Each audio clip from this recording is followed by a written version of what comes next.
नमस्कार सम्पूर्ण विद्यार्थी भाइ बहिनीहरूलाई मेरो युट्युब च्यानलमा स्वागत छ। आज मैले तपाईहरु सामु क्लास 11th फिजिक्सको lens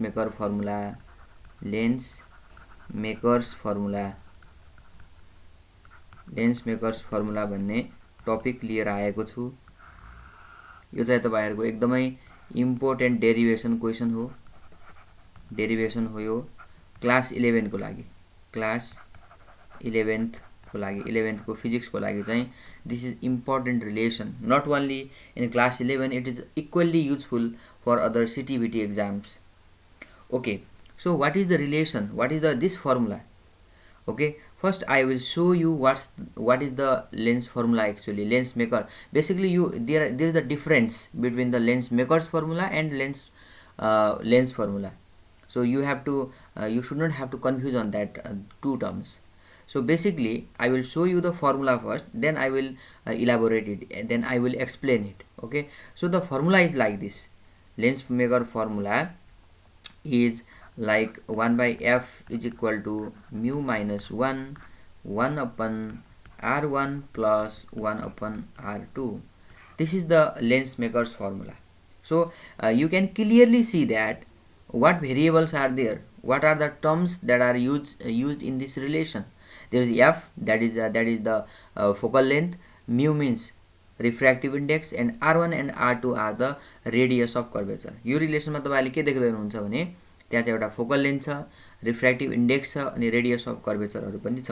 so we can define this, हैन. लेन्स मेकर फर्मुला यो हो भनेर चाहिँ हामीले डिफाइन भन्दा पनि यो यस्तो हो भन्ने त हो नि. तपाईको त्यनाले अलिकति म लेख्दिन्छु. Lens makers formula, okay, is the relation कसको बीचमा त, relation between तपाईको चाहिने फोकल लेन्थ, त्यसपछि चाहिने refractive index and radii of curvature हरु फोकल लेन्थ र रिफ्र्याक्टिभ इन्डेक्स को बीचमा जो रिलेसन छ त्यो रिलेसनलाई चाहिँ हामी लेन्स मेकर फर्मुला भन्छौं. यो रिलेसन हामीले डिराइभ गर्नुपर्ने. ओके, त अब यसको लागि एउटा म फिगर बनाउँछु. पहिला I will draw the figure. अब तपाईहरुले यहाँ फिगरमा देख्न सक्नुहुन्छ, यहाँ चाहिँ हामीले एउटा कन्भेक्स लेन्स युज गरेका छौं जसमा चाहिँ लाइट रे ओपी को डाइरेक्सन भएर आयो. त्यसपछि यो के भन्ने पोइन्टबाट तपाईहरु देख्न सक्नुहुन्छ, light should have to go parallelly. लाइटले जानुपर्ने यो डट डट डट डट भएर जाने लाइनमा हो, तर त्यहाँ नभएर यो डेभिएट भयो, यो चाहिँ रिफ्र्याक्ट भयो र रिफ्र्याक्ट भयो तपाईहरुको जुन एफ छ, प्रिन्सिपल फोकस भन्छौं, त्यहाँनेर गएर यो कन्भर्ज भयो, हैन. त्यसकारणले अब यदि यो एंगल डेल्टा हो भने हामी भन्न सक्छौं due to the alternate angle यो पनि के होला त, हाम्रो चाहिँ डेल्टा होला.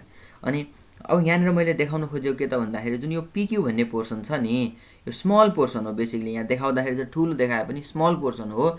यो पोर्सनले चाहिँ एउटा सानो स्मल एंगल्ड प्रिज्मको बिहेभियर देखाउन सक्छ भनेर चाहिँ यसको पी र क्यूबाट डटेड लाइन तानेर मैले ए सम्म देखाएको छु, किनभने यो ए भनेको एंगल अफ प्रिज्म हो भन्ने तरिकाले जुन यो छ, यो सानो पोर्सन पीक्यू देखि माथिको त्यसलाई चाहिँ हामीले देखाएको.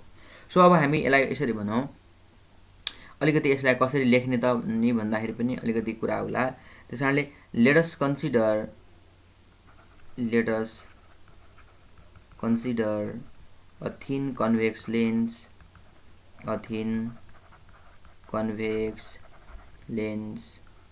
of focal length f and refractive index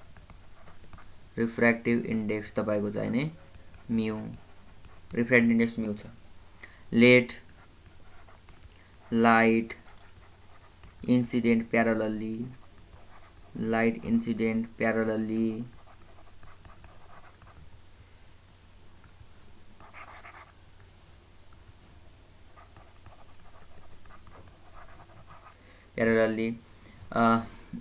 along OP, तपाईको चाहिँ OP को डाइरेक्सनमा आयो. after passing through lanes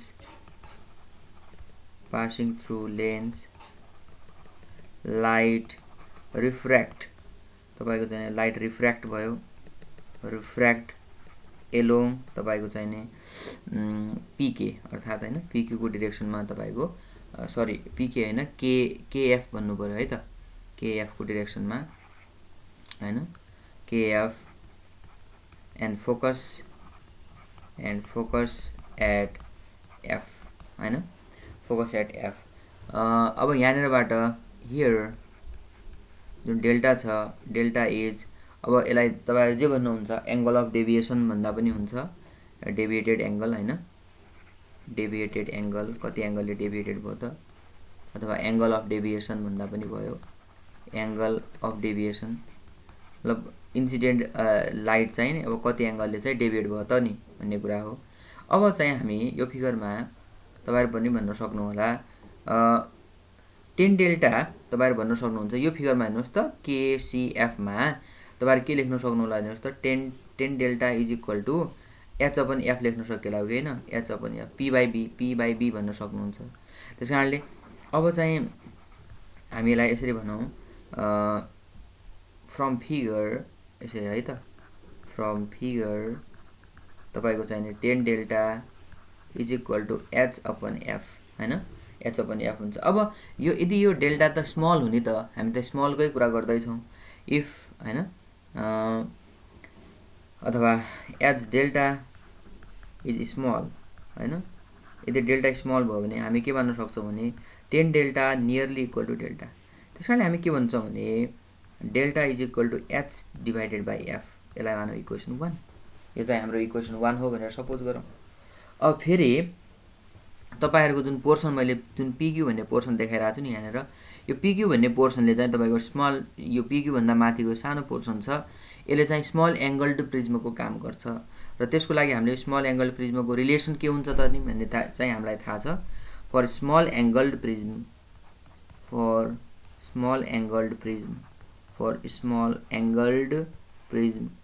angled प्रिज्मको लागि के हुन्छ त भन्दाखेरि डेल्टा इज इक्वल टु तपाईको a अनि म्यू माइनस 1 हुन्छ delta is equal to a mu minus 1 हुन्छ तपाईले देख्न सक्नुहुन्छ हेर्नुस् त इक्वेसन 1 र 2 लाई कम्पेयर गर्नुभयो भने दुईटैको लेफ्ट ह्यान्ड साइडमा डेल्टा छ त्यसैले हामी के भन्न सक्छौं भने कम्पेयरिङ इक्वेसन 1 एन्ड 2 इक्वेसन 1 र 2 लाई कम्पेयर गर्दा के आयो त हेर्नुस् त तपाईहरु भन्न सक्नु होला h upon f is equal to a अनि त्यसपछि म्यू माइनस 1 आउँछ हैन अब त्यसो भने हामी अगाडि बढ्छौं त्यसो भने यसलाई चाहिँ सिम्पली मैले 1 upon f is equal to h लाई उतापट्टि लगे भने a डिवाइडेड बाइ h अनि तपाईको चाहिँ नि म्यू माइनस 1 आउँछ यसलाई मैले भने इक्वेसन 3 भनेर माने ओके अब एउटा अर्को फिगर पनि हामीले यसमा बनाउनु पर्ने छ अब मैले अर्को फिगरमा तपाईहरुलाई के देखाए भन्दाखेरि हामीले चाहिँ एज रिलेशनशिप चाहिँ फोकल लेन्थको रेडियस अफ कर्वेचर यिनीहरुसँग पनि देखाउनु पर्ने भएको हुनाले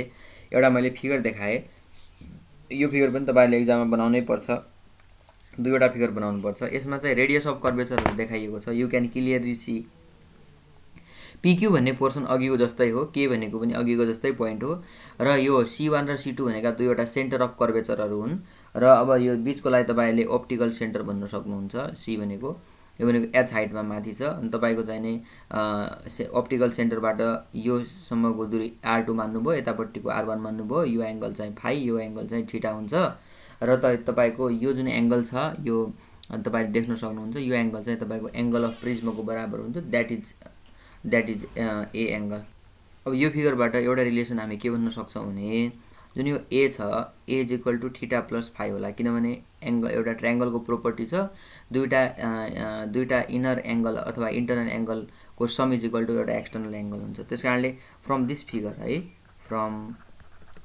दिस फिगर यो फिगरबाट you can write that a is equal to theta plus phi यो रिलेसन यु क्यान से तपाईहरु भन्न सक्नुहुन्छ त्यसकारणले अब चाहिँ हामी यहाँनेरबाट अब हामीलाई थाहा छ 10 delta 10 theta is equal to कति होला त यो फिगरबाट 10 थीटा हेर्दाखेरि h/r2 होला h/r2 अब फेरि अगेन अब हामीले theta as theta is small भनौँ, एज थीटा इज स्मल। यदि थीटा स्मल भएको मान्ने हो भने तपाईको चाहिँ tan theta nearly equal to theta हुन्छ। के आयो त theta is equal to h upon R2 आयो हैन। सिमिलरली हैन तपाईहरुले भन्न सक्नुहुन्छ सिमिलरली